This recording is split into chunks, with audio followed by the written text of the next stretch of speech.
Vous aussi, vous étiez au courant que la saison avait commencé, non? Parce que les joueurs du Real ne l'étaient pas, je crois, hein. Parce que ce qu'on vient de voir, Omar Da Fonseca a dit que c'était un match bio. Moi, je trouvais plutôt que c'était un match de merde. Mais bon, vous inquiétez pas, posez-vous. On va en parler. Comme on dit dans le football, les 3 points, c'est le plus important.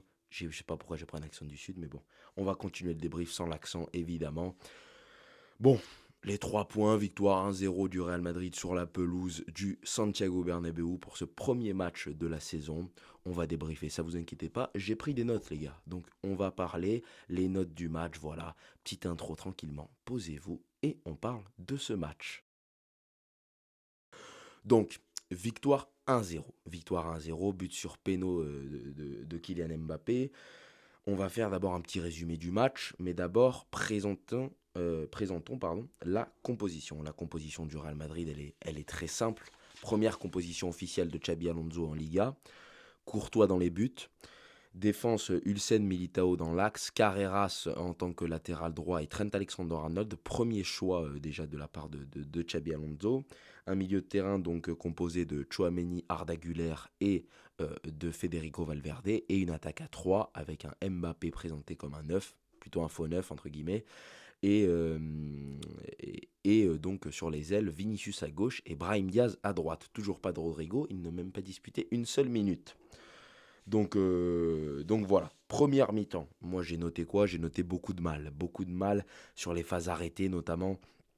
Un peu dur pour ce Real Madrid là, de trouver les brèches, de trouver les espaces. Un bloc d'Osasuna extrêmement bas, on s'y attendait, hein. Osasuna ça n'a jamais été le football tiki-taka ou en tout cas du beau football. Osasuna, c'était dur, hein. Franchement, ils se prennent un carton rouge sur la fin. Mais bon, une équipe inoffensive, la preuve, Courtois n'a rien eu à faire dans ce match, tout simplement, puisque Osasuna n'a rien fait de bien, hein, dans ce match, hein. Ils ont perdu, ils n'ont même pas rapporté un point, donc ils ont défendu comme ça pour rien, entre guillemets.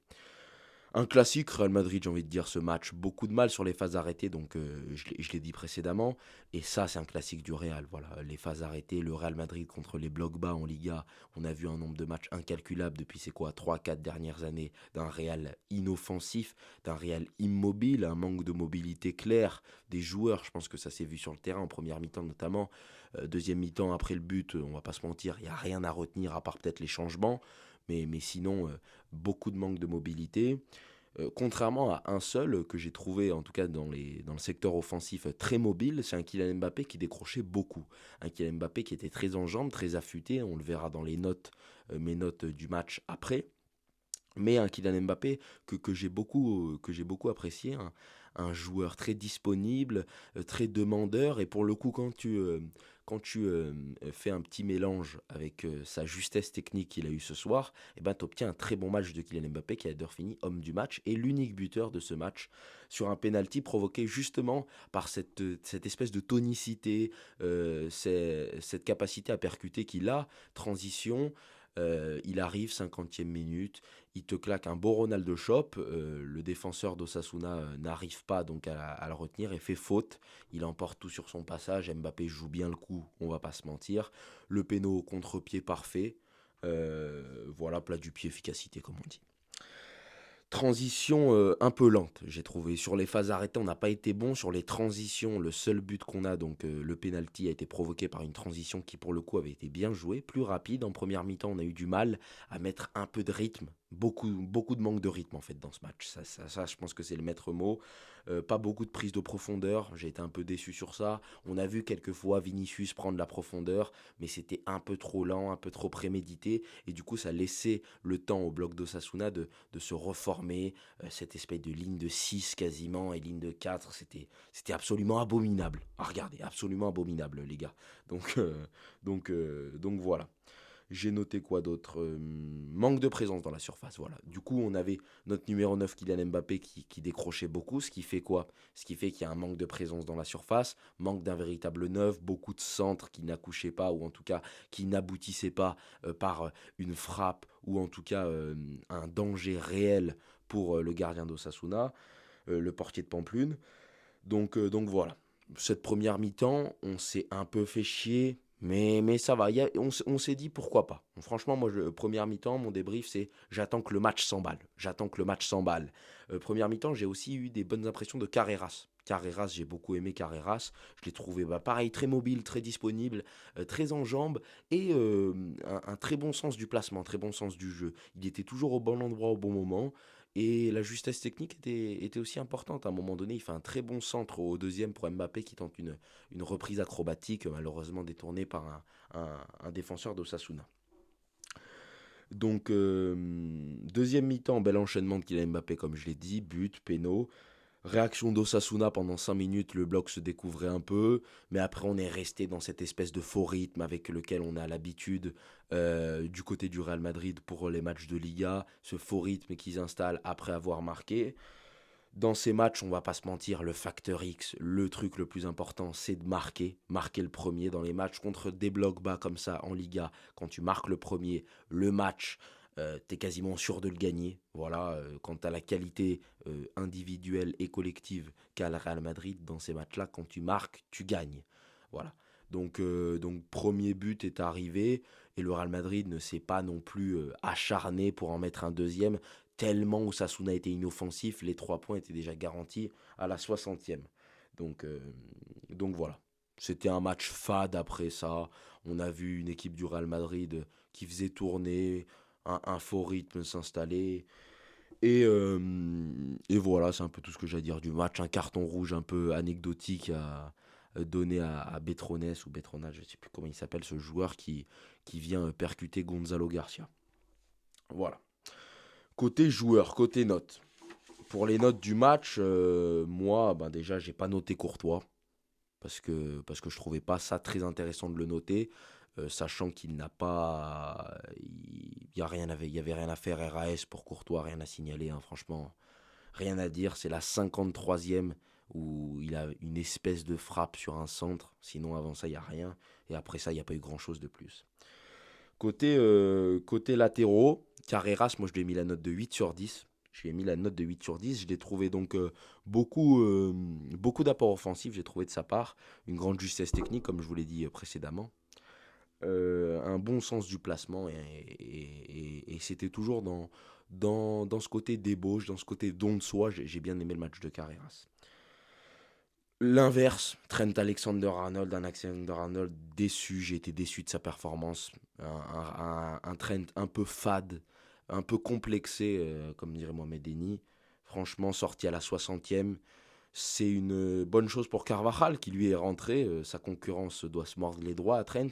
Mais moi, depuis qu'il est au Real Madrid, je le trouve à l'image de ce match-là bridé. Je le trouve bridé. Je trouve que là, justement, dans ce match où tes qualités défensives, elles sont pas. On va pas les juger, vu qu'il n'y avait rien à défendre tellement Osasuna était inoffensif.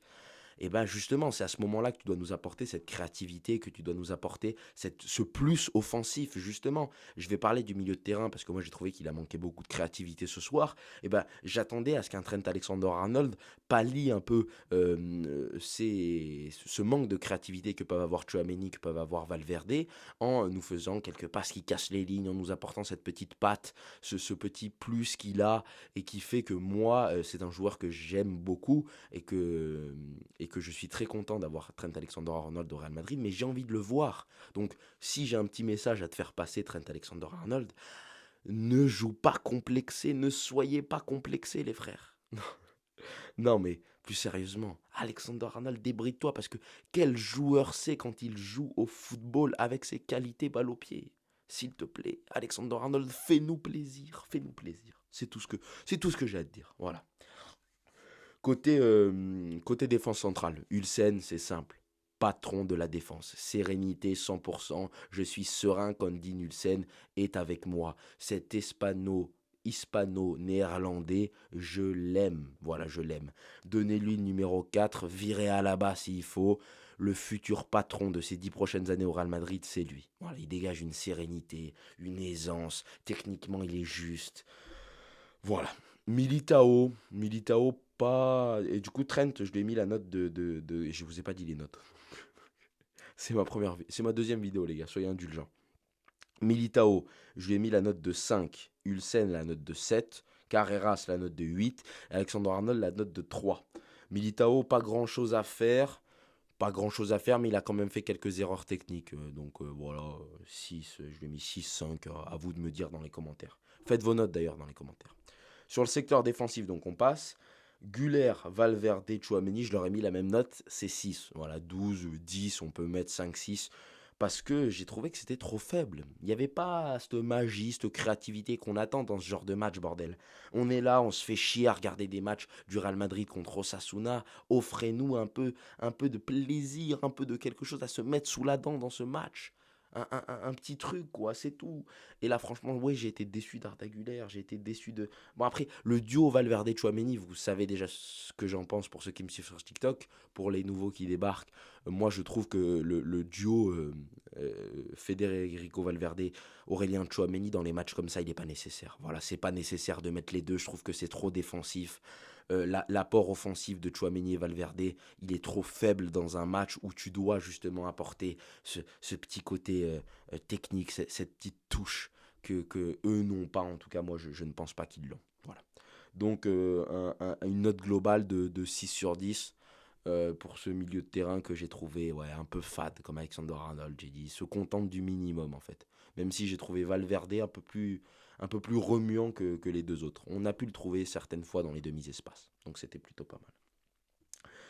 Côté attaquant, j'ai mis 3 sur 10 à un mec que je n'ai pas vu tout simplement, et je parle de Brahim Diaz.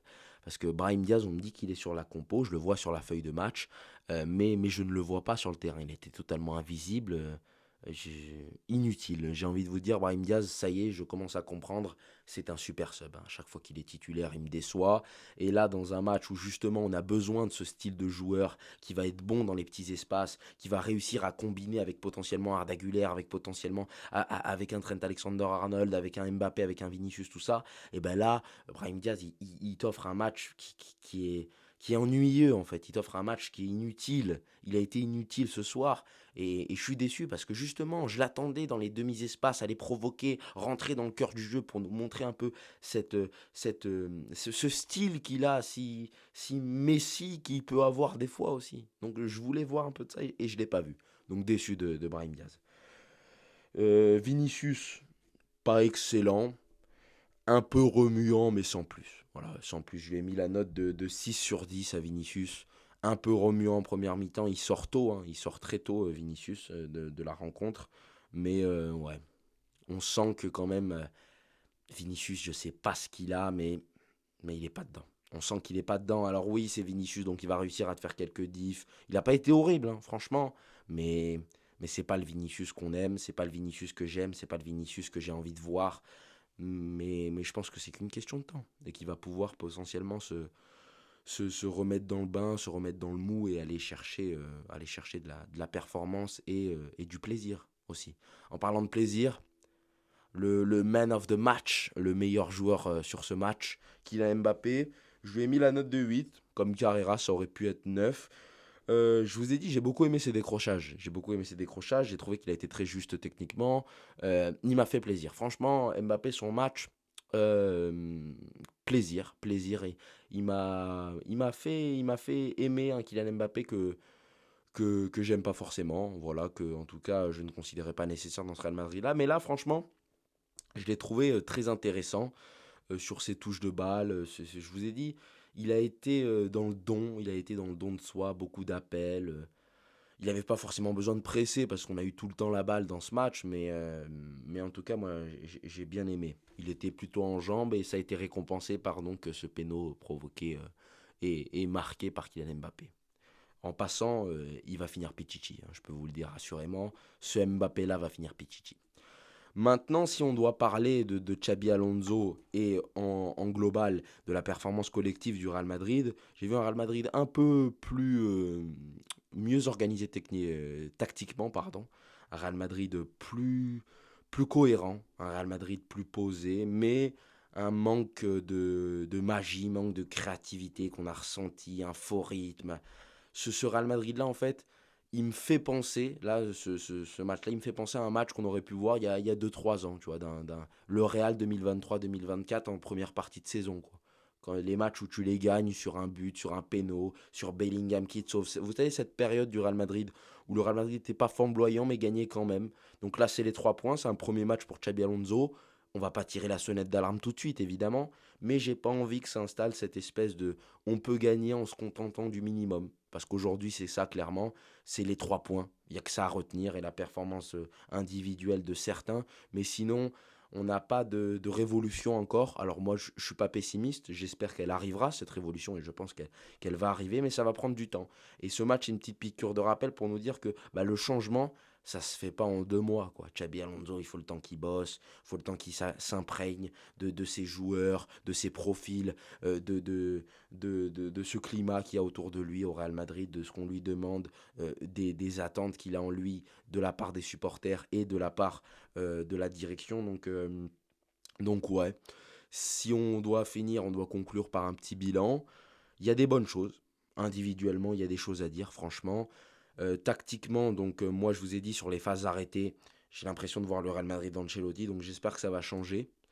Sur les phases de transition, pour le coup, j'ai trouvé là une différence avec le Real d'Ancelotti, c'est que on allait moins aller chercher vers l'avant, on était plus dans la recherche de poser le jeu, de, de récupérer entre guillemets déjà ses forces, de pas tout de suite aller vers le but, mais de poser un peu plus. Cette espèce d'ambiance à, à poser la balle et à donc vouloir un peu proposer un football différent de celui de Carlo Ancelotti, je l'ai quand même noté sur ce match. J'espère que vous avez apprécié la vidéo. Voilà, dites-moi ce que vous en pensez. Premier débrief sur cette chaîne. On se retrouve pour le prochain match de Liga. Alors attendez, je sais plus lequel c'est et quand c'est, mais en tout cas, il y aura un avant-match. Il y aura peut-être des vidéos. Parce que, ah oui, dernière chose. Je pense que j'en ferai potentiellement une vidéo s'il est amené à partir. Rodrigo. Pas de rentrée de Rodrigo.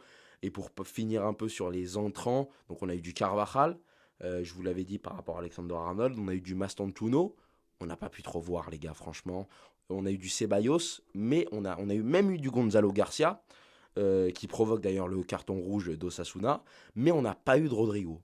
On n'a pas eu de Rodrigo. Donc ça, franchement, ça interroge. Sachant que Xabi Alonso a fait une interview en disant qu'il comptait à 100% sur Rodrigo. Donc on s'interroge. Est-ce que Rodrigo finira le mois au Real Madrid? Je ne sais pas. Je ne sais pas. Donc voilà. On se retrouve les amis pour une prochaine vidéo. Abonnez-vous, likez et donnez de la force et commentez évidemment pour savoir ce que vous en avez pensé de ce match. Un peu ennuyant, un peu fade. Allez, on se dit à la prochaine et à la Madrid.